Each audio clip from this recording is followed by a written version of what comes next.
అందరికీ నమస్కారం. ముందుగా ఇక్కడ వచ్చినటువంటి మీడియా సోదరులందరికీ కూడా ప్రత్యేకమైన నమస్కారాలు తెలియజేస్తూ, అదేవిధంగా ఈరోజు ఒక ముఖ్యమైనటువంటి విషయాల గురించి మాట్లాడదామని చెప్పి ఈ ప్రెస్ మీట్ ఏర్పాటు చేయడం జరుగుతూ ఉంది. ముఖ్యంగా దెందులూరు నియోజకవర్గంలో ఉన్నటువంటి పరిస్థితులు, అదేవిధంగా ఈ రాష్ట్రంలో జరుగుతున్నటువంటి ఇబ్బందుల గురించి ఈరోజు ఈ ప్రెస్ మీట్ పెట్టడం జరిగింది. నాతో పాటుగా మా మండల పార్టీ అధ్యక్షులు, అదేవిధంగా మా ఎంపీపీలు, అదేవిధంగా జెడ్పీటీసీలు, అదేవిధంగా సొసైటీ అధ్యక్షులు, పెద్దలందరూ కూడా ఈరోజు స్టేట్ మరియు జిల్లా స్థాయి పదవుల్లో ఉన్నటువంటి మా నాయకులందరూ కూడా ఈరోజు ఈ ప్రెస్ మీట్లో పాల్గొంటూ ఉన్నాం. మొదటగా ఈరోజు ఈ రాష్ట్రంలో ఉన్నటువంటి చదువుకునేటువంటి విద్యార్థుల గురించి, అదేవిధంగా పేదవారికి అందేటువంటి వైద్యం గురించి ఒక గొప్ప సంకల్పంతో ఏదైతే మెడికల్ కాలేజెస్ తీసుకొచ్చామో వాటిని ప్రైవేటైజేషన్ చేసేటువంటి నిర్ణయాన్ని తీవ్రంగా వైఎస్ఆర్ కాంగ్రెస్ పార్టీ ఖండిస్తూ, దానిపైన విస్తృతంగా చేసినటువంటి నెల రోజులుగా విస్తృతంగా ఈ ప్రభుత్వాన్ని మేల్కొల్పే విధంగా చేసేటువంటి అనేక కార్యక్రమాల్లో పాల్గొన్నటువంటి ప్రతి ఒక్క వైఎస్ఆర్ కాంగ్రెస్ పార్టీ కార్యకర్తకి దానికి మద్దతు తెలిపి దాదాపుగా 1 కోటి పైన సంతకాలు వచ్చే విధంగా చేసి, ఒక ప్రభుత్వ నిర్ణయం తప్పు అని చెప్పి ఆ నిర్ణయం తప్పు అని ప్రభుత్వాన్ని ప్రశ్నిస్తూ ఇచ్చినటువంటి ప్రతి పత్రంలోనూ సంతకం చేసి మరీ ఇచ్చినటువంటి ప్రతి ఒక్క ఈ రాష్ట్ర ప్రజలందరికీ కూడా ప్రత్యేకమైన ధన్యవాదాలు తెలుపుతూ ఉన్నాం. ముఖ్యంగా అదేవిధంగా దెందులూరు నియోజకవర్గంలో దాదాపుగా 50,000 పైచిలుకుగా ఈరోజు 1 కోటి సంతకాల కార్యక్రమం, ముఖ్యంగా మెడికల్ కాలేజీని ప్రైవేటైజేషన్ చేయొద్దు అని చెప్పి ఏదైతే కార్యక్రమం చేపట్టామో దాన్ని నిజంగా ఈరోజు 50,000 పైచిలుకు సంతకాలు ఈ నియోజకవర్గంలో ప్రతి గ్రామంలోనూ, ప్రతి మండల కార్యాలయంలో, మండలంలోనూ, నియోజకవర్గ వ్యాప్తంగా కూడా పెద్ద ఎత్తున ఈ కార్యక్రమంలో పాల్గొన్నటువంటి ప్రతి ఒక్క వైఎస్ఆర్ కాంగ్రెస్ పార్టీ నాయకులకు, కార్యకర్తలకు ఉత్సాహంగా ప్రతి గ్రామంలో ప్రతి ఇంటికి వెళ్లి ఆ సంతకం పెట్టించినటువంటి యువకులందరికీ కూడా ప్రత్యేకించి వైఎస్ఆర్ కాంగ్రెస్ పార్టీ దెందులూరు తరపున, నా తరపున, జగన్మోహన్ రెడ్డి గారి తరపున వాళ్ళందరినీ కూడా ప్రత్యేకమైన అభినందనలు తెలపాలి. అదేవిధంగా నిన్న ఏదైతే కార్యక్రమాలు మేము దీని భాగంలో చేపట్టామో 4 మండలాల్లోనూ ఈ కార్యక్రమాలని పార్టీ అధ్యక్షులు ప్రతి మండలాల్లో అక్కడ ఉన్నటువంటి పార్టీ అధ్యక్షులు, అక్కడ ఉన్నటువంటి ఎంపీపీలు, జెడ్పీటీసీలు, అక్కడ ఉన్నటువంటి నాయకులందరూ కూడా ప్రధాన పాత్ర పోషిస్తూ మీటింగ్లు ఏర్పాటు చేసినందుకు, గ్రామంలో కూడా వెళ్ళి ఉత్సాహం తెలిపినందుకు, అదేవిధంగా నిన్న పెట్టినటువంటి మన పార్టీ కార్యాలయంలో పెట్టినటువంటి మీటింగ్ కానివ్వండి, అదేవిధంగా నియోజకవర్గం నుంచి జిల్లాకి వచ్చేటువంటి కార్యక్రమాన్ని చేద్దాము అని పిలిపించినప్పుడు దాదాపుగా 2,000 పైచిలుకుగా వైఎస్ఆర్ కాంగ్రెస్ పార్టీ కుటుంబ సభ్యులు వచ్చి ఆ కార్యక్రమాన్ని జయప్రదం చేసినందుకు వాళ్ళందరికీ కూడా ప్రత్యేకమైన అభినందనలు తెలుపుతూ ఉన్నాం. ఈ కార్యక్రమాల ముగింపులోకి వచ్చాం. ఏదైతే వాయిస్ ఆఫ్ వాయిస్లెస్ గా మనం ఈరోజు వినిపిస్తున్నాం ఈ రాష్ట్రంలో, దాన్ని చివరి ఘట్టముగా రేపు 15వ తారీఖున మన నియోజకవర్గంలో ఉన్నటువంటి ప్రతి ఒక్క వైఎస్ఆర్ కాంగ్రెస్ పార్టీ కార్యకర్తలు కూడా రేపు ఉదయం ఈరోజు మన దెందులూరు క్యాంప్ ఆఫీస్ ఏలూరులో ఏదైతే ఉందో ఇక్కడికి వస్తే ఇక్కడి నుంచి వెళ్ళి జిల్లా వ్యాప్తంగా జరిగేటువంటి కార్యక్రమంలో మనందరం కూడా పాలు పంచుకుందామని, మా వైఎస్ఆర్ కాంగ్రెస్ పార్టీ కుటుంబ సభ్యులందరినీ కూడా మరొకసారి ఈ కార్యక్రమాన్ని చాలా బ్రహ్మాండంగా, చాలా దిగ్విజయంగా ఈ నియోజకవర్గంలో మీరు ముందుకు తీసుకువెళ్లారు. చివరి ఘట్టంగా ఉన్నటువంటి కార్యక్రమంలో, అతి ముఖ్యమైనటువంటి కార్యక్రమంలో మనం సేకరించినటువంటి 50,000 కరపత్రాలు ఏదైతే ఉన్నాయో వాటిని అన్నిటి కూడా కేంద్ర కార్యాలయానికి పంపించేటువంటి ఈ కార్యక్రమంలో, రేపు జరగబోయే కార్యక్రమంలో మీరందరూ కూడా పెద్ద ఎత్తున పాల్గొనాలని మీ అందరిని కూడా ప్రత్యేకించి మరొకసారి ఆహ్వానిస్తూ ఉన్నాం. ఎందుకంటే ఇది మన గురించి కాదు, ఈ రాష్ట్రంలో ఉన్నటువంటి ప్రజల యొక్క భవిష్యత్తు గురించి కాబట్టి మీరందరూ కూడా ముందుండి నడిపించినందుకు ప్రతి ఒక్కరికి కూడా ప్రత్యేకమైన అభినందనలు తెలుపుతా ఉన్నాం. అదేవిధంగా ఈ మెడికల్ కాలేజెస్ గురించే కాకుండా ఇంకొన్ని ముఖ్యమైనటువంటి విషయాలు మీతో ఈరోజు చర్చిద్దామని చెప్పి ముఖ్యంగా ఈ ప్రెస్ మీట్లో మా అందరి నాయకుల యొక్క సలహాలు, సూచనలు తీసుకున్నప్పుడు ఒక ప్రతిపక్షంగా మేము ప్రశ్నించాల్సినటువంటి అవసరం ఉంటుంది. ప్రశ్నించడం కూడా మా యొక్క హక్కు. ఇప్పటికీ కూడా అయ్యో గతంలో 2019 నుంచి 24 వరకు వాళ్ళు ఇది చేశారు, వాళ్ళు అది చేశారు, దానివల్ల మేము ఇంకా అభివృద్ధి చేయలేకపోతున్నామని నెపం ఇంకా మా మీద నెట్టేటువంటి ప్రయత్నాలు చూస్తూ ఉన్నాం. ఇక్కడ నియోజకవర్గంలో అవనండి, రాష్ట్రంలో అవనివ్వండి. నేను ఈరోజు చెప్తా ఉన్నా, 18 నెలలు పూర్తవుతా ఉంది. ఇంకా ఇప్పటికీ కూడా విమర్శనాస్త్రాలు జగన్మోహన్ రెడ్డి గారి మీదో లేకపోతే దెందులూరులో అబ్బాయి చౌదరి మీదో మా కార్యకర్తల మీదో మీరు విమర్శలు చేస్తే దానికి అది కరెక్ట్ కాదు అని తెలియజేస్తూ ఉన్నాం. ఈరోజు నేను చూస్తూ ఉన్నా, ప్రత్యేకించి దెందులూరు నియోజకవర్గంలో ఇక్కడ ఉన్నటువంటి శాసనసభ్యులు చింతమనేని ప్రభాకర్ గారు మాట్లాడుతూ ఉన్నారు. వైఎస్ఆర్ కాంగ్రెస్ పార్టీ నాయకులు దేశద్రోహులు అంటూ ఉన్నాడు. దేనికయ్యా మేము దేశద్రోహులు? ఏం చేసావని ఈరోజు మమ్మల్ని దేశద్రోహులని మాట్లాడుతున్నావు? నువ్వు ప్రజల్ని మభ్యపెట్టడం తప్ప ఈ నియోజకవర్గంలో 18 నెలలుగా మీరు ఏం చేశారు అని మేము ప్రశ్నిస్తే దానికి దేశద్రోహులమా? ఈరోజు నిన్ను ప్రశ్నించినంత మాత్రాన వైఎస్ఆర్ కాంగ్రెస్ పార్టీ నాయకులు కార్యకర్తలు ఈరోజు నువ్వు నిన్న చెప్తూ ఉన్నావు మా నాయకులు ఎవ్వరూ ఏ తప్పు చేయలేదు అని. నేను కూడా చెప్తూ ఉన్నా, వైఎస్ఆర్ కాంగ్రెస్ పార్టీ దెందులూరు నియోజకవర్గంలో మా కార్యకర్తలు నాయకులు నిబద్ధతో నిజాయితీతో ప్రజలకు సేవ చేయాలనేటువంటి ఉద్దేశంతో 5 సంవత్సరాలు నాతో పాటు ప్రయాణం చేశారు. ఏ ఒక్కళ్ళు ఇక్కడ ఆస్తులు సంపాదించలా, ఏ ఒక్కళ్ళు కూడా ఎవరి దగ్గర లంచాలు తీసుకోలా. ప్రజలకు సేవ చేయాలని, సేవ చేయటమే కాకుండా వాళ్ళ జేబుల్లో ఉన్న డబ్బులను ఖర్చు పెట్టమే కాకుండా 3 సార్లు ఈ నియోజకవర్గంలో ఇంటింటికి గడప గడపకి నాతో పాటు తిరిగారు. వాళ్ళు కూడా ఇంటింటికి వెళ్ళి మీకు ఏదైనా ఇబ్బంది ఉందా అని అడిగారు. దానికి మేము దేశద్రోహులం అయిపోయామా? ఈరోజు మాటలు ఒక గౌరవమైనటువంటి శాసనసభ్యుడిగా మీరు ఉన్నారు. ఇప్పటికి కూడా మీకు గౌరవం ఇస్తూ ఉన్నాం, మీ పదవికి గౌరవిస్తూ ఉన్నాం. వ్యక్తిగతంగా నీకు నాకు ఎన్నున్నా దాన్ని మాట్లాడాల్సిన అటువంటి అవసరం లేదు. ఒక శాసనసభ్యుడిగా మీరు చేస్తున్నారు కాబట్టి మీకు గౌరవం ఇవ్వాల్సినటువంటి బాధ్యత ఒక మాజీ శాసనసభ్యుడిగా ఉంది కాబట్టి ఇప్పటికీ కూడా మీకు గౌరవిస్తూనే నేను మాట్లాడుతున్నా.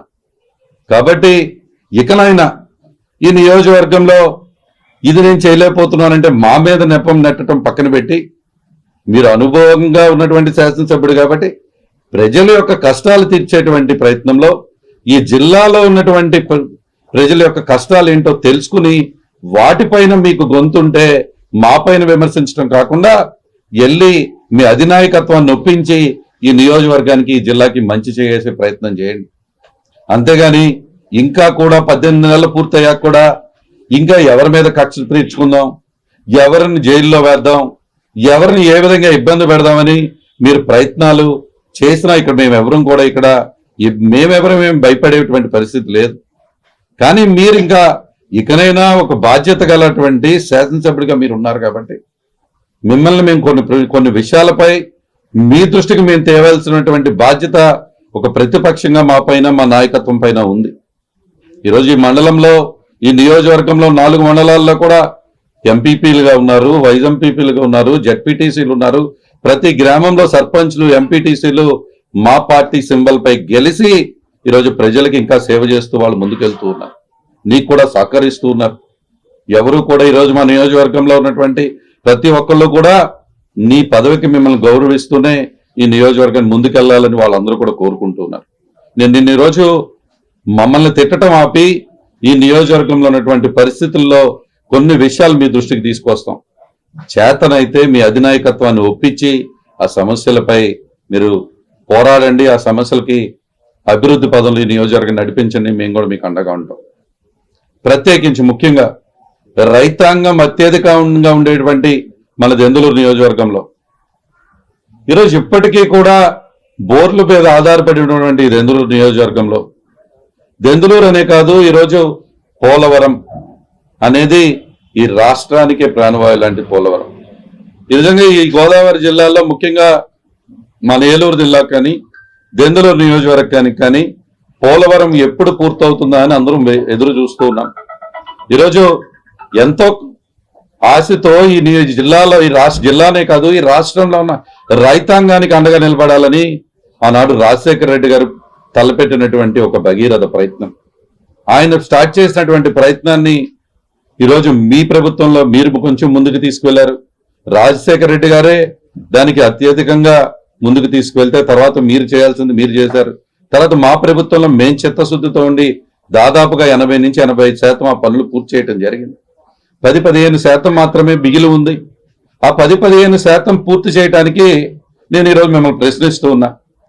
అప్పుడు మీరు కూటమిగా మీరు ఏర్పడినప్పుడు అప్పుడున్నటువంటి అమిత్ షా గారే ఇక్కడికి ఈ రాష్ట్రానికి వచ్చి, అమిత్ షా గారు మరియు మోడీ గారు వచ్చినప్పుడు కూడా చంద్రబాబు నాయుడు గారు, పవన్ కళ్యాణ్ గారు కూడా ఈ కూటమి ప్రభుత్వాన్ని అధికారంలోకి తీసుకురండి, 2 సంవత్సరాల్లో పోలవరాన్ని పూర్తి చేసి చూపిస్తామని మీరు మా రోజు చెప్పడం జరిగింది.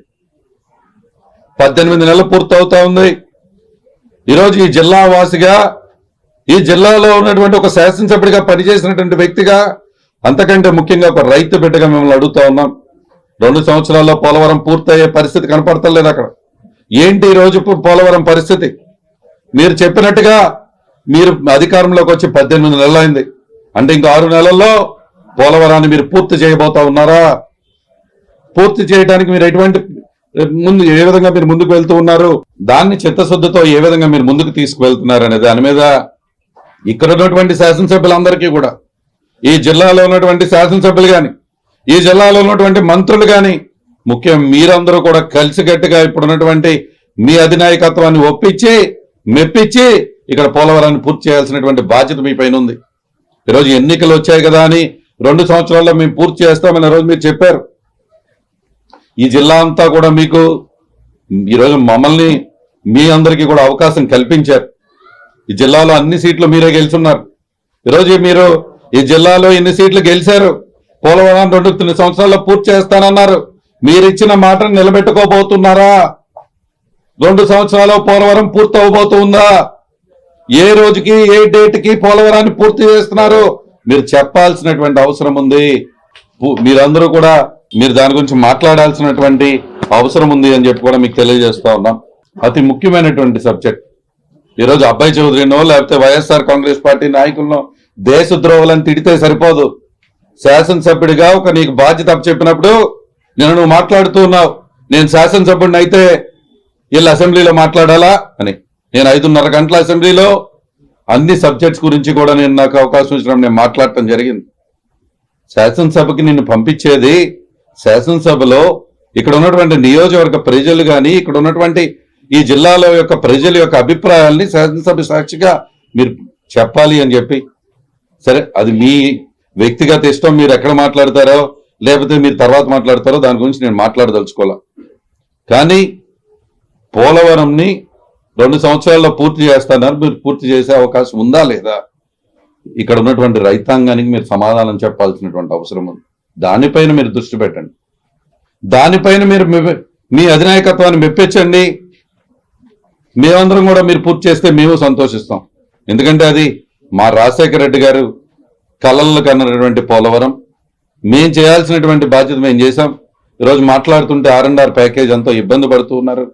ఎత్తును తగ్గించే ప్రయత్నం జరుగుతూ ఉందని అంటూ ఉన్నారు. దానిపైన దృష్టి పెట్టండి.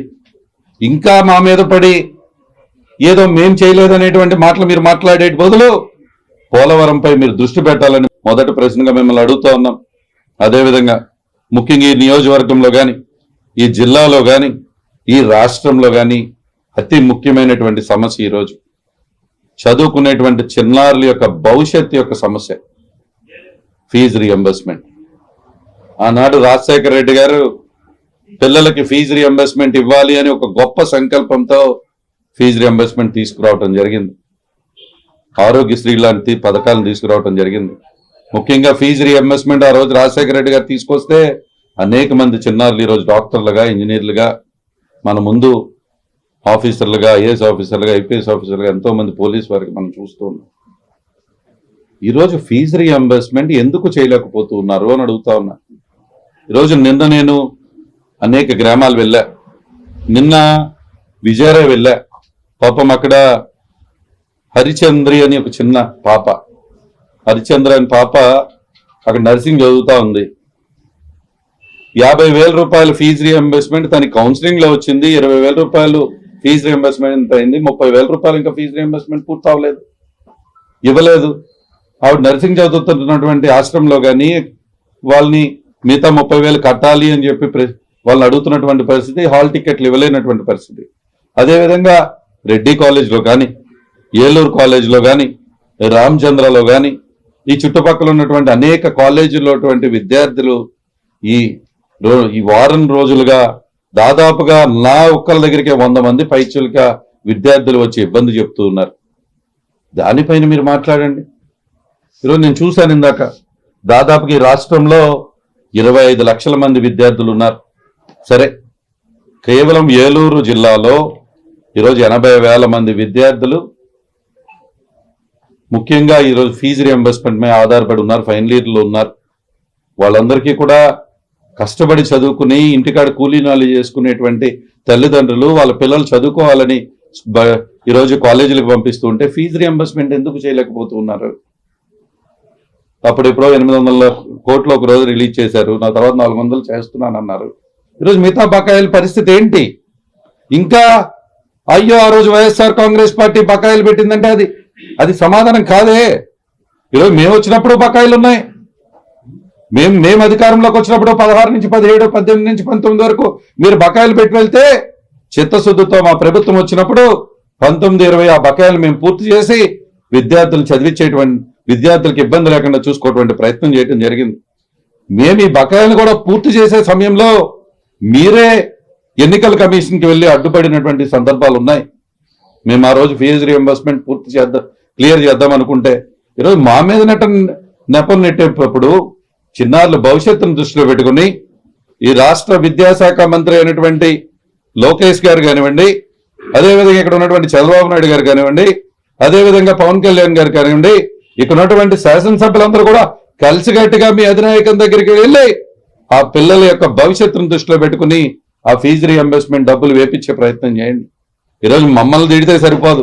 దెందులూరు నియోజకవర్గంలో గొంతు ఉంది కదా అని మాట్లాడితే, గంభీరంగా మాట్లాడితేనో ఆ ప్రజల యొక్క ఆ చిన్నారుల యొక్క భవిష్యత్తు కాపాడిన వారు కాదు. ఈ నియోజకవర్గంలో కూడా 12,000 మంది విద్యార్థులు ఈ నియోజకవర్గంలో ఈరోజు ఫీజు రియంబర్స్మెంట్ రావక ఇబ్బంది పడుతున్నారు అని చెప్పి నా దగ్గర గణాంకాలు ఉన్నాయి. నీకు చేతనైతే ఆ ఫీజు రియంబర్స్మెంట్ డబ్బులు ఇప్పించండి.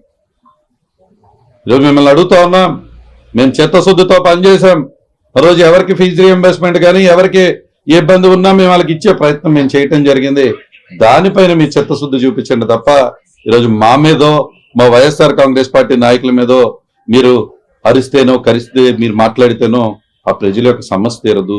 దానిపైన చింతమనేని ప్రభాకర్ గారు ఆ 12,000 మంది విద్యార్థులకి ఫీజు రియంబర్స్మెంట్ డబ్బులు వేపించి ఆ చిన్నారుల యొక్క భవిష్యత్తును కాపాడాల్సినటువంటి బాధ్యత ఒక శాసనసభ్యుడిగా నీ పైన ఉంది అని చెప్పి నీకు గుర్తు చేస్తున్నాను. అదేవిధంగా పెద్దలందరూ చెప్తూ ఉన్నారు, నువ్వు శాసనసభ్యుడు అయ్యావు. నేను అనేక బడులు వెళ్ళా. నేను శాసనసభ్యుడిగా ఉన్నప్పుడు నేను కానీ మా ఎంపీపీలు కానీ జెడ్పీటీసీలు కానీ అనేక బడులకు వెళ్ళి అక్కడ మధ్యాహ్న భోజనం చేశాం. క్వాలిటీ మెయింటైన్ చేశాం. ఈ నియోజకవర్గంలో చిత్తశుద్ధితో చిన్నారులకు వస్తున్నటువంటి భోజనాన్ని మేమే వెళ్ళి వారితో పాటు కూర్చుని తింటూ ఆ క్వాలిటీని చెక్ చేసినటువంటి సందర్భాలు ఉన్నాయి. మీరు సరే మేము ఏదో పార్ట్ టైం రాజకీయం చేస్తున్నాం అని చెప్తూ ఉన్నావు. నువ్వు ఫుల్ టైం రాజకీయ నాయకుడివే కదా. కాస్త మీ వ్యక్తిగత ఏదైతే మీ వ్యక్తిగత ఆనందాలు ఉన్నాయో, మీ వ్యక్తిగతంగా ఉన్నాయో మీరు చేయండి. మీరు అర్ధరాత్రుల వరకు మీరు ఎక్కడ జలసాలు చేస్తున్నారో దాటి గురించి మేము ప్రశ్నించట్లా. కానీ ఇక్కడ ఉన్నటువంటి చిన్నారులు ఎవరైతే ఈరోజు ఆ బడికి వెళ్తూ ఉన్నారో ఆ బడిలో పెట్టేటువంటి భోజనం నాణ్యత లేదు అని చెప్పి ఈరోజు ప్రతి గ్రామంలో ఉన్నటువంటి అక్కడ ఉన్నటువంటి పేరెంట్స్ అందరూ కూడా మా నాయకుల దగ్గరికి వచ్చి చెప్తే ఈరోజు ఆ విషయాలు మా అందరికి దృష్టికి తీసుకొస్తున్నారు. నీకు చేతనైతే చిత్తశుద్ధి ఉంటే వెళ్ళండి. ఒక శాసనసభ్యుడిగా మీకు అవకాశం ఉంది. ఒక 10 బళ్ళకి తిరగండి. మధ్యాహ్న భోజనం ఎలా ఉందో వెరిఫై చేయండి. నేనైతే 18 నెలలుగా ఎక్కడ మీరు ఒక బడికి వెళ్ళి మధ్యాహ్న భోజనం పథకాన్ని ఎలా జరుగుతుందో చూసిన సందర్భం మేమైతే చూడలా. మీరు చేతనైతే మీరు చేయండి. మీరు చేయని పక్షంలో మా దగ్గర కూడా ఈరోజు మా మండల ఎంపీపీలు కానీ జెడ్పీటీసీలు కానీ నేను ఆదేశిస్తూ ఉన్నా, వాళ్ళందరినీ కూడా కోరుతూ ఉన్నా, అమ్మ మీరు వెళ్ళండి, మీరు వెళ్ళి వెరిఫై చేయండి. మధ్యాహ్న భోజనం కనుక ఇక్కడ ఉన్నటువంటి కూటమి ప్రభుత్వం ఉన్నటువంటి నాయకత్వం వెళ్ళి ఆ బడుల్ని వెరిఫై చేయకపోతే మీరు వెళ్ళి వాటిని చూడండి, చిన్నారులకు మంచి భోజనం అందే విధంగా మీరు ప్రయత్నం చేయండి అని చెప్పి తెలియజేస్తున్నాం. దానిపైన చిత్తశుద్ధి పెట్టండి. ఇంక 18 నెలలు అయింది, ఇంకా తెలుగుదేశం వైఎస్ఆర్సీపీ కాదు ఈ నియోజకవర్గం కోరుకుంటా ఉంది. నియోజకవర్గ అభివృద్ధి, ఇక్కడ ఉన్నటువంటి ప్రజల యొక్క భవిష్యత్తు. కాబట్టి వాటిపైన దృష్టి పెడితే బాగుంటుంది అని చెప్పి కూడా మిమ్మల్ని ప్రత్యేకించి కోరుతున్నా. ఈరోజు ఇంకా చాలా విషయాల గురించి మేము మాట్లాడొచ్చు, మాట్లాడాలి కూడా. ఈరోజు మేము ఒక చిత్తశుద్ధితో ఆ రోజు ఈ నియోజకవర్గంలో మేము వచ్చినప్పుడు ఇళ్ల స్థలాలు అనేటువంటి సమస్య ఈ నియోజకవర్గం అత్యధికంగా మేము చూడటం జరిగింది. అందరము చాలా కష్టపడ్డాం. ఈరోజు ఇక్కడ ఉన్నటువంటి ప్రతి ఒక్క నాయకుడు కూడా ఆ గ్రామాలకు వెళ్ళి ఆ రైతులను ఒప్పించి రైతుల చేత ఇళ్ల స్థలాలు ఇచ్చే విధంగా ఏర్పాటు చేసి ప్రతి గ్రామంలో దాదాపుగా ఈ నియోజకవర్గంలో ఉన్నటువంటి 95% గ్రామాల్లో ఇళ్ల స్థలాలు నేను ఇచ్చా. దాదాపు 17,000 మందికి దగ్గరికి ఇళ్ల స్థలాలు కానీ ఇల్లు కానీ మేము ఇచ్చాం. 169 కాలనీలు అనుకుంటా, 169 కాలనీలు ఉన్నాయి. మొన్న నేను చూస్తూ ఉన్నా ఆ కాలనీ వాసులందరికీ రోడ్లు, అయ్యో మీరు ఇచ్చారు కానీ రోడ్లు వేయలేదు అని మీరు మాట్లాడుతున్నారు. అయ్యా చింతమనేని ప్రభాకర్ గారు, మేము 169 కాలనీల్లో ఇళ్ల స్థలాలు పొలాలు కొన్ని స్థలాలుగా మార్చిచ్చాం. అక్కడ ఎలక్ట్రిసిటీ కనెక్షన్ పెట్టించాం, ఇంటింటికి ట్యాప్ కనెక్షన్ పెట్టించాం. అక్కడ ఇల్లు కట్టుకుంటూ ఉన్నారు కాబట్టి టెంపరీ రోడ్స్ వేయించే కార్యక్రమం చేశాం. ప్రతి ఇంటికి పైప్ లైన్ కూడా వేయించాం కదన్నా, ప్రతి ఇంటికి పైప్ లైన్ వేయించాం. చాలా చిత్తశుద్ధితో మేము పనిచేస్తున్నామే. స్ట్రీట్ లైట్లు వేయించాం. మీరు వెళ్ళండి ఏదన్నా కాలనీలో మేము స్ట్రీట్ లైట్లు వేయించలేదని చెప్పండి. అరే మరి అది ఒక బాధ్యతగా మేము చేసిన దాన్ని నేను శాసనసభ్యుడిగా మీరు ఎన్నికయ్యారు. మరి ఆ 169 కాలనీలో వీళ్ళు మీరు వేయించండి రోడ్లు. ఎవరు కాదన్నారు? డ్రైనేజీలు కట్టించండి. వాళ్ళు బాగా ఇబ్బంది పడుతున్నారే. హౌసింగ్ లోన్ డబ్బులు పడలేదు, వాళ్ళకి హౌసింగ్ లోన్ డబ్బులు ఇవ్వండి. ఆ రోజు అరే ఈ అబ్బాయి చౌదరి 1,50,000 ఇచ్చాడు, జగన్మోహన్ రెడ్డి 1,80,000 ఇచ్చాడు, నేను వస్తే 5 లక్షలు ఇస్తానని మీరు మాట్లాడారు. 3 సెంట్లు కూడా ఇస్తానన్నారు. పోనీ మా కాలనీలు పక్కన పెట్టి మీరు ఇంకొక 170 కాలనీలు కొనండి, ఇవ్వండి, 3 సెంట్లు ఇవ్వండి. ఈ నియోజకవర్గంలో ప్రజలకు ఒకరికి 3 సెంట్లు వచ్చి ఇల్లు కట్టుకుంటే మేమేమి రాజకీయాలు పద్దాకా చేసే వ్యక్తులం కాదు, ప్రతిదాన్ని రాజకీయంగా చూసే వ్యక్తులం కాదు మేము కానీ మా నాయకత్వం కానీ. మీరు వెళ్ళండి, ఇళ్ల స్థలాలు ఇవ్వండి, చక్కగటి ఇల్లు 5 లక్షల రూపాయలు ఇవ్వండి. పోనీ మేమిచ్చిన కాలనీల్లో మేమిచ్చిన హౌసింగ్ శాంక్షన్ క్యాన్సిల్ చేసి మీరు మళ్ళీ 5 లక్షలు శాంక్షన్ ఇవ్వండి. పోనీ మేమిచ్చిన ఇళ్ళకి 1,80,000 మేము ఇచ్చాం, వాళ్ళు ఇల్లు కట్టుకున్నారు పాపం అప్పు చేసి, దాన్ని క్యాన్సిల్ చేసి మీరు 5 లక్షలు ఇప్పించండి అబ్బా. మిమ్మల్ని ఎవరు కాదంటారు? ఇప్పుడు ఆ కాలనీల్లో ఎక్కడన్నా మా ఫోటో పెట్టుకుని ఉంటే మీరు 5 లక్షలు ఇప్పండి, మీ ఫోటో కూడా పెట్టుకుంటారు, మేమేం కాదనమే. అలాంటి దాని మీద చిత్తశుద్ధి పెట్టి చెబుతున్నటువంటి ప్రభాకర్ గారు. అంతేగాని ఇంకా కూడా కక్షపూరితమైన వాతావరణం ఈ నియోజకవర్గానికి మంచిది కాదు. సరే, రాజకీయాలు అన్నాక డెఫినెట్ గా మీరు గెలిచినప్పుడు మీ ఉత్సాహం, మేము గెలిచినప్పుడు మా వాళ్ళకి ఉత్సాహం 1 నెల రోజులు ఉంటుంది. ఇంకా ఏంది 18 నెలల తర్వాత. సో 18 నెలలు పూర్తవుతా ఉంది. ఈరోజు ఒక శాసనసభ్యుడిగా మీరున్నారు. తప్పకుండా శాసనసభ్యుడిగా మీరు ఉన్నప్పుడు ఈ నియోజకవర్గ ప్రజల యొక్క ఆకాంక్షలు తీర్చాల్సినటువంటి బాధ్యత మీ పైన ఉంది. కాబట్టి హౌసింగ్ కాలనీలో ఉన్నటువంటి పరిస్థితులు, వాటిని మీరందరూ కూడా అక్కడ రోడ్లు కానీ మా ప్రసాద్ అన్న చెప్పినట్టుగా డ్రైన్లు కానీ చేయించాల్సినటువంటి బాధ్యత మీకు ఉంది. దానిపైన చేయాలి అని చెప్పి మిమ్మల్ని కోరుతున్నాను. అదేవిధంగా అదే అంటున్నానన్నా, ఈరోజు 169 కాలనీలు, ఈరోజు అబ్బాయి చౌదరి కానీ ఇక్కడ ఉన్నటువంటి ప్రతి ఒక్క వైఎస్ఆర్ కాంగ్రెస్ పార్టీ కార్యకర్త కూడా ప్రతి ఒక్కళ్ళు కూడా కష్టపడి 169 కాలనీలకు ఇచ్చాం. మీరు 170 కాలనీలు ఇవ్వండి, మేము కూడా మెచ్చుకుంటాం. అరే వెళ్తూ ఉంటే అరే ఇది ప్రభాకర్ ఇచ్చాడంటే ఈ కాలనీ అని నేను కూడా మెచ్చుకుంటా. ఇప్పుడు మేమిచ్చి లాక్కుంటానని మాట్లాడుతున్నారంట. మేమిచ్చిన వాళ్ళ లాక్కుని 2 కాలనీలు కలిపి 3 సెంట్లు ఇస్తానన్నారు. అది కాదు కదా రాజకీయం అంటే. ఇది రాజకీయం విషయం కాదు. కాబట్టి 3 సెంట్లు ఇళ్ల స్థలాలు ఇచ్చేటువంటి మీ కార్యక్రమాన్ని చేయండి, మేము కాదనం. చేయాల్సిందిగా మిమ్మల్ని కూడా కోరుతూ ఉన్నా. అదేవిధంగా ముఖ్యంగా మా కొల్లేరు నుంచి అనేక మంది మా పెద్దలందరూ ఇక్కడ ఉన్నారు. ఈరోజు మా మండల పార్టీ అధ్యక్షులు ఉన్నారు, పెద్దల ప్రసాద్ అన్న ఉన్నారు, మా సంజీవన్ ఉన్నారు.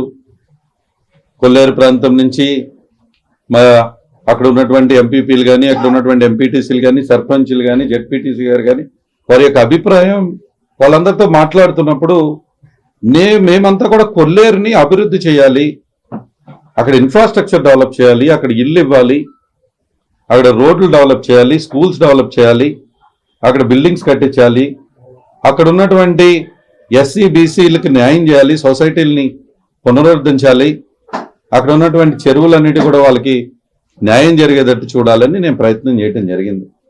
చిత్తశుద్ధితో నేను ప్రయత్నం చేశాను. ఎవరు కూడా ఈరోజు గత 5 సంవత్సరాల్లో వైఎస్ఆర్ కాంగ్రెస్ పార్టీ కొల్లేరు ప్రాంతంలో, దెందులూరు నియోజకవర్గంలో ఈరోజు కొల్లేరు ప్రాంతాన్ని డెఫినెట్ గా అభివృద్ధి పదంలో నడిపించాం. మేమందరం కూడా కలిసికట్టుగా పనిచేసి ముందుకు తీసుకెళ్ళాం. ఆ గ్రామంలో ఉన్నటువంటి కట్టుబాట్లను కూడా అందరినీ కూడా ఆ గ్రామ కట్టుబాట్లను ఒప్పించి, గ్రామ పెద్దలను ఒప్పించి ఆ గ్రామంలో ఒక తాటిపైకి గ్రామాలను తీసుకొచ్చానే. ఈరోజు ఏంటి కొల్లేరు పరిస్థితి అంటే, ఈరోజు నిజంగా నేను మాట్లాడదామంటే బాధతో మాట్లాడుతున్నా. ఎందుకంటే ఈరోజు కొల్లేరు ప్రాంతంలో వలస వెళ్ళిపోయే పరిస్థితి కనపడుతుంది. మీరు ఒకసారి శాసనసభ్యుడిగా మీరు ఎన్నికయ్యారు. మీ పార్టీ ఈరోజు స్టేట్లోను, సెంట్రల్లో కూడా ఈరోజు మీరు రూలింగ్లో ఉన్నారు. వలస వెళ్ళిపోవాల్సినటువంటి పరిస్థితి నేను కల్పిలా.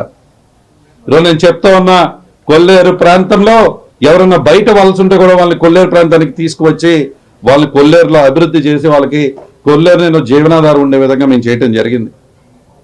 మేమెవరం కూడా ఇక్కడ అనేక మంది విమర్శలు చేసే వాళ్ళు ఎప్పుడూ చేస్తూ ఉంటారు. నేను ఆ రోజే చెప్పా, అబద్ధం చాలా స్పీడ్గా స్ప్రెడ్ అవుతూ ఉంటుంది, నిజాలు నిలకడమే తెలుస్తాయి ప్రజలకి అని చెప్పి. ఈరోజు అదే మాట మీద ఉన్నా. నిలకడగా ఈరోజు నిలకడ మీద వాళ్ళకి కొల్లేరు ప్రాంతంలో ఎలా ఉందో వాళ్ళకి తెలిసింది. ఈరోజు మీకు తెలియజేస్తున్నా ఏం జరుగుతూ ఉంది కొల్లేరు ప్రాంతంలో, ఎందుకు అక్కడ ఉన్నటువంటి వాళ్ళు వలస వెళ్ళిపోవాల్సిన పరిస్థితి ఎందుకు వస్తుంది, వలస వెళ్తున్నారా లేదన్నా? ఏంది ఇది? ఎప్పుడూ లేని పరిస్థితి ఎందుకు కొల్లేరు ప్రాంతంలో వస్తుంది? ఎందుకు మీరు ఏం చేస్తున్నారు? ఇక్కడ ఉన్నటువంటి నాయకత్వం ఏం చేస్తోంది? కొల్లేరు ప్రాంతంలో శాసనసభ్యులుగా మీరు వచ్చాక, మీ కూటమి ప్రభుత్వం అధికారంలోకి వచ్చాక ఎందుకు కొల్లేరు ప్రాంతంలో వలస వెళ్లాల్సినటువంటి పరిస్థితి ఎందుకు వస్తుంది? ఎందుకు అక్కడ ఉన్నా? నేను ఈరోజు నిన్ను అడుగుతా ఉన్నాం, ఎందుకు 1000 ఎకరాలు పైచిలుకగా ఏలూరు మండలంలో ఈరోజు అక్కడ ఉన్నటువంటి చిన్న చిన్న ఎస్సీ బీసీల దగ్గర నుంచి దూరం చేయాల్సినటువంటి పరిస్థితి ఎందుకు వచ్చింది? పెదపాడు మండలంలో 500 ఎకరాలు పైచిలుకగా, దెందులూరు మండలంలో కూడా మూడు మండలాల్లో కలుపుకుని ఎందుకు దాదాపుగా 2000 ఎకరాలు దాదాపుగా ఈరోజు అక్కడ ఉన్నటువంటి ఎస్సీ బీసీలకి ఎందుకు అన్యాయం చేయటం జరుగుతూ ఉంది? తప్పకుండా మీరే కేంద్ర ప్రభుత్వంలో కూడా మీరే ఉన్నారు. ఇంకా మీకు చక్కటి అవకాశం. ఇక్కడ ఉన్నటువంటి ఎంపీలు కానీ, ఇక్కడ ఉన్నటువంటి శాసనసభ్యుడు కానీ మీరు చక్కగా వెళ్ళి రోజు అక్కడ ఉన్నటువంటి ప్రధానమంత్రి గారిని, కేంద్ర మంత్రుల దగ్గర కూర్చునే అవకాశం ఉంది. మేము అనేక సందర్భాల్లో ఢిల్లీ వెళ్ళాం. ఇక్కడ ఉన్నటువంటి అప్పుడున్నటువంటి పార్లమెంట్ సభ్యులైనటువంటి శ్రీధర్ గారిని కానీ, నేను కానీ, వాసన్న కానీ, మేమందరం కూడా డిఎన్ఆర్ గారు అందరం కూడా కలిసి ఢిల్లీ వెళ్ళాం. అనేక సందర్భాల్లో కొల్లేరు ప్రాంతం గురించి వాయిస్ ఢిల్లీలో వినిపించాం. మా పార్టీలో అప్పుడున్నటువంటి మా అధినాయకత్వాన్ని ఒప్పించాం. ఇక్కడ కొల్లేరు ప్రాంతాన్ని అభివృద్ధిలో ముందుకు తీసుకువెళ్ళాం. ఎందుకు మీరు చేయలేకపోతున్నారు? సుప్రీంకోర్టు గైడ్ లైన్స్ మాకు ఉన్నాయి. గ్రీన్ ట్రిబ్యునల్ గురించి మాకు తెలుసు, మేము చదువుకున్న వాళ్ళమే. గ్రీన్ ట్రిబ్యునల్ రూల్స్ మాకు తెలుసు, సుప్రీంకోర్టు గైడ్ లైన్స్ తెలుసు, అన్ని కూడా మేము పాటించామే. అవన్నీ పాటిస్తూనే అక్కడ ఉన్నటువంటి ప్రజల యొక్క జీవనాధారం పోగొట్టకుండా చూసుకోవాల్సినట్టే బాధ్యత మేము తీసుకున్నాం కదా. ఎందుకంటే ముఖ్యంగా వలస వెలిసిపోవాల్సిన పరిస్థితి దెందులూరు నియోజకవర్గంలో ఎందుకు వస్తుంది ప్రభాకర్ గారు? ఈరోజు ఇంకా వచ్చి మా మీద విమర్శలు చేసి మీరు అది చేశారు, 18 నెలలుగా ఇది చేశారు అంటే అది కరెక్ట్ కాదు కదా. కొల్లేరు ప్రాంతంలో ఎన్నో ప్రపంచ దేశాల నుంచి వలస వస్తారు, ప్రపంచ దేశాల నుంచి పక్షులు వలస వచ్చే ప్రాంతం అది. చక్కటి కొల్లేరు ప్రాంతం. అటువంటి కొల్లేరు ప్రాంతంలో ఈరోజు వలస వెళ్ళిపోయే పరిస్థితి ఎందుకు వస్తుందన్న? ఇది నా అభిప్రాయం కాదు. వెళ్ళండి, ఇక్కడ ఉన్న జిల్లాధికారిని కూడా కోరుతూ ఉన్నాం, కొల్లేరు ప్రాంతంపై శ్రద్ధ పెట్టండి. ప్రజలు వలస వెళ్ళిపోయే పరిస్థితి వస్తుంది. ఇక్కడ ఉన్నటువంటి శాసనసభ్యులు ఎంపీలతో మీరు మాట్లాడండి, కలిసికట్టుగా మీ టీం అంతా కూడా ప్రయత్నం చేయండి, ఆ వలసలు ఆపే ప్రయత్నం చేయండి.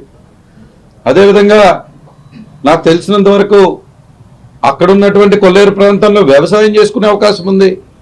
5 సంవత్సరాల పాటు కొల్లేరు ప్రాంతంలో చక్కగా వరి పండించే ఏర్పాట్లు మేము చేశాం. అక్కడ చక్కగా నీళ్లు తెచ్చే ప్రయత్నం, ఎంత కష్టమైన ఎక్కడా కూడా ఇబ్బంది లేకుండా నేను కానీ వాసన్న కానీ మేము ఇక్కడ చక్కగా కొల్లేరు ప్రాంతం అంతా కూడా నీళ్లు తెచ్చి ఏర్పాటు చేసి వ్యవసాయం అందించే ఏర్పాట్లు మేము చేశాం. ఎందుకు ఈరోజు అక్కడ వ్యవసాయం 18 నెలలుగా వ్యవసాయం ఎందుకు జరగట్లా? ఎవరు వ్యవసాయాన్ని ఆపుతున్నారు? ఎందుకు వ్యవసాయం ఆపాల్సిన పరిస్థితి వస్తుంది అని చెప్పి మిమ్మల్ని ఈరోజు అడుగుతా ఉన్నాం. అది వాళ్ళకి హక్కుగా వచ్చేటువంటిది, దాన్ని కూడా ఎందుకు ఆపుతున్నారు అని మిమ్మల్ని అడుగుతా ఉన్నాం. ఈ విధంగా మేము ప్రశ్నించుకుంటూ పోతే ఈరోజు మిమ్మల్ని అదే అడుగుతా ఉన్నా. ముఖ్యంగా ఈ నియోజకవర్గంలో పరిస్థితులు కానీ ఈరోజు ఈ ప్రెస్ మీట్లో ఇంకా మేము మాట్లాడాలంటే అనేక విషయాల గురించి మాట్లాడొచ్చు. ఎందుకు చేయలేకపోతున్నారు? మీ సొంత దుగ్గిరాల గ్రామం నుంచి నూజివేడికి నేను డబుల్ రోడ్ శాంక్షన్ చేయించానే ఎన్డీబీలు లెఫ్ట్ ఓవర్ ఫండ్స్తో, మరి ఎందుకు అది ఇంకా టేకప్ చేయలేకపోయారు? ఏలూరు చింతలపూడి 4-వే పెట్టాలని చెప్పి సెంట్రల్ గవర్నమెంట్ కూడా ఒప్పించి దాని పర్మిషన్ తీసుకొచ్చామే, ఎందుకు 4-వే చేయలేకపోతున్నారు? ఎప్పుడో పెదపాడు పెరికీటి రోడ్డు మేము అంత ప్రతి శాంక్షన్ చేస్తే ఇంకా నత్తనడకన ఎందుకు ఆ వర్క్స్ జరుగుతూ ఉన్నాయి? ఇవన్నీ మీరు ఫోకస్ చేయాల్సినటువంటి అవసరం ఉంది. ఒక శాసనసభ్యుడిగా మీరు ఆ బాధ్యత తీసుకోండి. ఇంకా 18 నెలలు పూర్తయినా కూడా ఇంకా ఏదో మమ్మల్ని దేశద్రోహులను, మా పార్టీ నాయకులను దేశద్రోహులను మీరు మాట్లాడితే అది గౌరవం కాదు. ఇప్పటికైనా మీరు మీకున్నటువంటి హోదాని, మీరు శాసనసభ్యుడిగా, ఒక మాజీ శాసనసభ్యుడిగా మీకు ఇవ్వాల్సినటువంటి హోదాతో గౌరవంగా ఈ రోజుని మేము అందరము కూడా మాట్లాడుకోవటం జరిగింది. పెద్దలందరూ కూడా చెప్పడం జరిగింది, బాబు మనం గౌరవంగానే చెప్తాం, తప్పకుండా మనం చెప్పి ఆ తర్వాత మన ప్రణాళిక ఏంటనేది ఇక్కడ ఉన్నటువంటి నియోజకవర్గంలో వాయిస్ ఆఫ్ వాయిస్లెస్గా నేను మాట్లాడాలంటే ఇంకా అనేకం ఉంటాయి. ఈరోజు ఒక బిల్డింగ్స్ మీరు కట్టిన పరిస్థితి లేదు. నేను చెప్పుకుంటూ పోతే ఏం జరుగుతుంది నియోజకవర్గంలో అని అవన్నీ తర్వాత మాట్లాడతాం. అసలు ఇక్కడ జరుగుతున్నటువంటి బెల్ట్ షాపులు కానీ, ఇక్కడ జరుగుతున్నటువంటి కోడి పందాలు కానీ, ఇక్కడ జరుగుతున్నటువంటి ప్యాకెట్ల గురించి కానీ, ఇక్కడ జరుగుతున్నటువంటి గ్రావెల్ మాఫియాల గురించి కానీ ఇవన్నీ మాట్లాడాలంటే పుస్తకం రాయొచ్చు మేము. సరే, ఎట్లా వాటిన్నిటి గురించి కూడా ఈరోజు మేము మాట్లాడదలుచుకోవాలి. వైఎస్ఆర్ కాంగ్రెస్ పార్టీ దెందులూరు అప్పుడే ఈరోజు మేము ఓన్లీ ప్రజల పక్షాన మిమ్మల్ని నిలదీస్తూ ఉన్నాం. పోలవరం గురించి కానీ నేను అనేక సబ్జెక్టులు మేము ఈరోజు మాట్లాడటం జరుగుతూ ఉంది. చింతమనేని ప్రభాకర్ గారిని ఈరోజు మళ్ళీ చెప్తా ఉన్నా, ఈ పోలవరం గురించి మీరు శ్రద్ధ పెట్టండి, ఫీజు రీఎంబర్స్మెంట్ గురించి మీరు శ్రద్ధ పెట్టండి. ఇక్కడ ఉన్నటువంటి హౌసింగ్ ఏదైతే ఈరోజు ఇబ్బంది పడుతున్నారో దాని మీద శ్రద్ధ పెట్టండి. ఇక్కడ ఉన్నటువంటి కొల్లేరు ప్రాంతంలో ఎందుకు వలసలు వెళ్తున్నారో దాని మీద శ్రద్ధ పెట్టండి.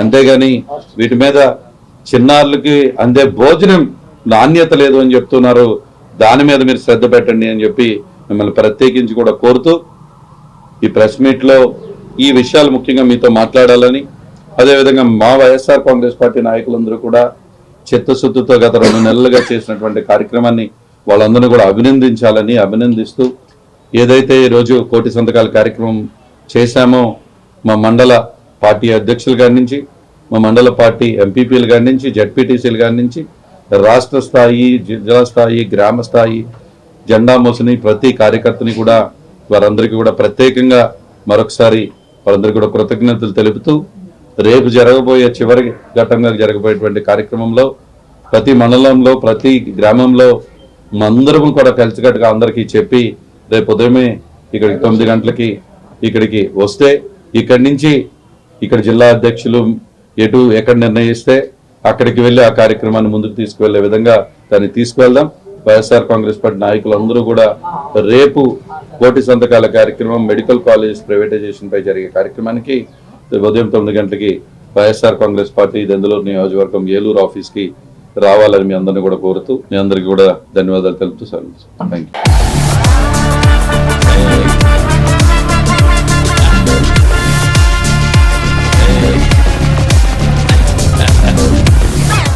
మన ఏలూరు, మన చందన. డిసెంబర్ 3వ తేదీ నుండి సిల్వర్ జూబ్లీ వేడుకలు 25వ వార్షికోత్సవం సందర్భంగా ఉచిత బహుమతుల సంబరాలు అన్ని రకాల వస్త్రాలపై అప్ టు 59% తగ్గింపు 1+1, 1+2 మరియు కాంబో ఆఫర్స్ 2500 రూపాయల వస్త్రాల కొనుగోలుపై వెండి నాణెం ఉచితం. వార్షికోత్సవం సందర్భంగా కేవలం కొద్ది రోజులు మాత్రమే 1500 రూపాయల వస్త్రాల కొనుగోలుపై frocks, tops, men's t-shirts, Surat sari ఏదైనా ఒకటి 25 రూపాయలు మాత్రమే. ప్రత్యేక కౌంటర్లో పాలికాట్ మంగళగిరి సారీ 25 రూపాయలు మాత్రమే. ఉదయం 10 గంటల నుండి మధ్యాహ్నం 1 గంట వరకు ఒకరికి ఒక చీర మాత్రమే. 575 రూపాయల మెన్స్ షర్ట్ కొంటే రెండవ షర్ట్ 25 రూపాయలు మాత్రమే. 92.5 సిల్వర్ జ్యువెలరీపై 25% తగ్గింపు. శుభప్రదం చందన స్వర్ణాభరణం. Chandana brothers shopping mall, main Bazar, Eluru.